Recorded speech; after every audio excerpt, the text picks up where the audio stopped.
प्रियो, यीशु मसीह के मीठे और मधुर नाम में आप सबों को जय मसीह की। इस वीडियो में हम श्राप से कैसे मुक्त हो सकते हैं इस विषय पर अध्ययन करेंगे। इसका पहला भाग क्या मुझ पर श्राप है तथा दूसरा भाग श्राप क्यों आते हैं, इसी कड़ी में भाग 3 के रूप में यह बनाया गया है। संपूर्ण बाइबल से श्राप के संबंध में भाग 1 और भाग 2 में महत्वपूर्ण जानकारी दी गई है। यदि आपने दोनों भाग नहीं देखा तो डिस्क्रिप्शन बॉक्स में जाकर देख लें। प्रियो, संपूर्ण बाइबल का यह महत्वपूर्ण अध्ययन है श्राप के संबंध में विस्तार से जानना।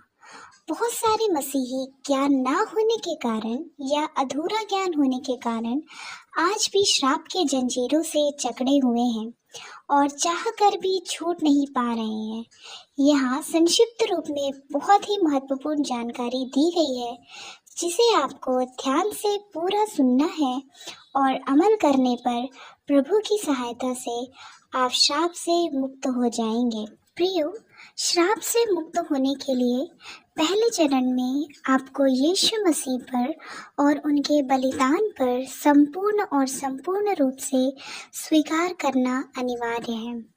आपको विश्वास करना होगा कि परमेश्वर ने यीशु मसीह को मुर्दों में से जिलाया और आपको अपने मुंह से यह अंगीकार करना होगा कि वह प्रभु है। आपको स्पष्ट रूप से यह प्रार्थना करना है, यीशु मसीह आप परमेश्वर के पुत्र हैं और आप मेरे पापों के कारण क्रूस पर मारे गए और तीसरे दिन मुर्दों में से जी उठे।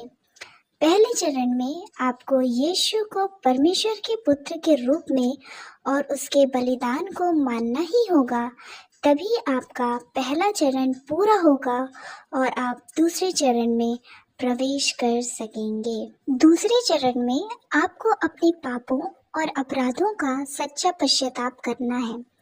बिना सच्चे पश्चाताप के आप प्रभु को स्वीकार नहीं हो सकते। पश्चाताप का मतलब अपने समस्त अपराधों और पापों का संपूर्ण रूप से त्याग करना और आगे कभी भी भूलकर उन पापों को ना दोहराना। यदि आप इन दोनों चरणों को पूरा करने में सफल हो गए तो तीसरे चरण में आपको अपने समस्त पापों के लिए क्षमा का दावा प्रस्तुत करना होगा। बिना क्षमा के परमेश्वर की कोई भी आशीष हम पर फलवंत नहीं हो सकती। यदि आपको कोई ऐसे पाप का ध्यान आता है जो श्राप की ओर ले जाता है तो जरूर उन पापों का अंगीकार कर ले। यह भी हो सकता है कि आपको पूर्वजों द्वारा किए गए पापों जैसे मूर्ति पूजा, टोरा जादू के कारण आपके ऊपर श्राप आ गया हो। हालांकि आपके पूर्वजों द्वारा किए गए पापों का दोष आपके ऊपर नहीं है, फिर भी यह आपके जीवन को कई प्रकार से प्रभावित कर सकता है। इसके लिए आपको परमेश्वर से प्रार्थना करना है कि प्रभु, मैं अपने समस्त पापों को मानता हूँ और क्षमा मांगता हूँ, और विशेषकर उन पापों के लिए जिनके कारण श्राप मेरे जीवन में आए और मुझे अपने पूर्वजों के पापों से भी छुटकारा दिलाए।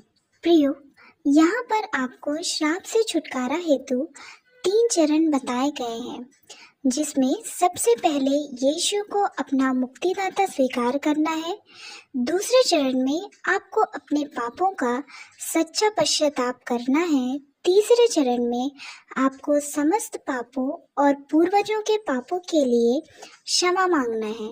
यह तीनों चरण क्रम से ही करना है। यह श्राप से छुटकारे की प्रारंभिक 3 चरण है, जिससे छुटकारा पाने के लिए तीनों चरणों का पालन करना ही होगा। इसमें कोई शॉर्टकट का उपयोग नहीं कर सकते। इन चरणों को पूरा करने से ही आप अपने में काफ़ी परिवर्तन महसूस कर पाएंगे। लेकिन प्रियो, ये चरण छोटे ज़रूर लगते हैं, लेकिन इन्हें पूरी रीति से पालन करना अनिवार्य है और इसके बाद आप अगले 3 चरणों के लिए पूरी रीति से तैयार हो जाएंगे। प्रियो, वीडियो लंबी हो जाने के कारण इसके अगले चरणों की जानकारी हम आपको अगले भाग में प्रदान करेंगे। हमें विश्वास है सभी चरणों को पूरा कर आप अपने जीवन के सभी क्षेत्रों में स्पष्ट रूप से बदलाव महसूस कर पाएंगे।